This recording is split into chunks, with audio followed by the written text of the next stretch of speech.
हम लोगों को जब उस समय कैलाश जी आज मेरे बाजू में हैं, वो ऐसे नेता थे जिनने आपातकाल में माफ़ी न मांगने का फैसला किया था और हमने वो तमाम उस अपमानजनक परिस्थितियों से लेकर आज तक एक पीढ़ी हवन हो गई, दूसरी हम लोग हैं, तीसरी पीढ़ी सत्ता जिसने सिर्फ देखी है, जिसने सिर्फ अच्छा ही समय देखा।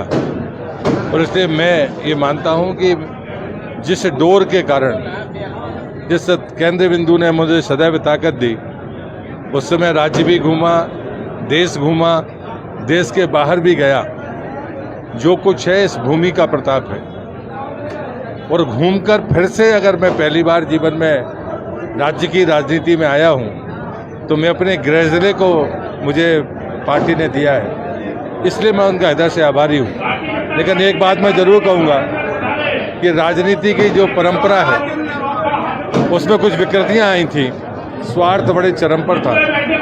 लेकिन मेरे अनुज को मैं साधुवाद दूंगा, जिसने जिद करके हमें इस स्थान पर वो लेकर आए। अन्यथा मेरी सहमति जहां पार्टी कहती वहां पर रहता। लेकिन जो आज परिस्थिति है, इस परिस्थिति में मैं उनके प्रति साधुवाद व्यक्त करूंगा। और मैं ये विश्वास करता हूं कि ना तो हम राम हैं और ना वो भरत है, लेकिन जिस परंपरा को स्थापित किया है वो राजनीति की शुचिता और शुद्धता के लिए आदर्श बनेगी, ऐसा मेरा विश्वास है। कमलनाथ जी कह रहे हैं, बड़े बड़े नेता कह रहे हैं, दिग्विजय सिंह कह रहे हैं कि इतने बड़े बड़े नेताओं को उतारना मतलब घबराहट है ये। मुझे लगता है पहले तो उनको मैं धन्यवाद दूंगा कि वो हम लोगों को बड़ा नेता मानने लगे हैं।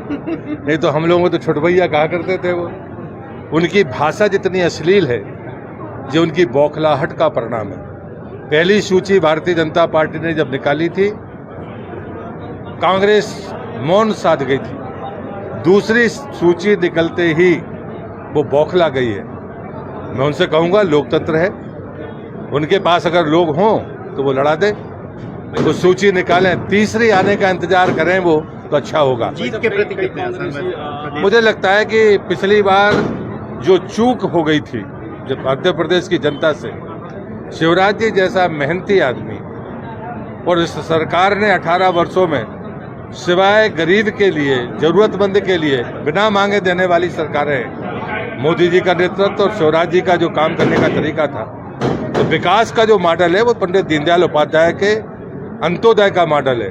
इसलिए उस विकास पर मध्य प्रदेश राज्य में भारतीय जनता पार्टी के कार्यकर्ता की जो सामर्थ्य है और कार्यकर्ताओं का जो परिश्रम है, जिसको हम देवतुल्य कार्यकर्ता कहते हैं, विश्वास के विजय का विश्वास का कारण ये है। बहुत बारीक रणनीति देखी है आपकी, बहुत करीब से देखा है, आपका आकलन भी बहुत खास रहता है। सीटों की जानकारी यदि थोड़ा बहुत कोई आंकड़ा आप अपनी तरफ से ऐसा दें। मैं आप सबसे कहूंगा, आप प्रबुद्ध लोग हैं, 2003-2023 में दोहराएगा।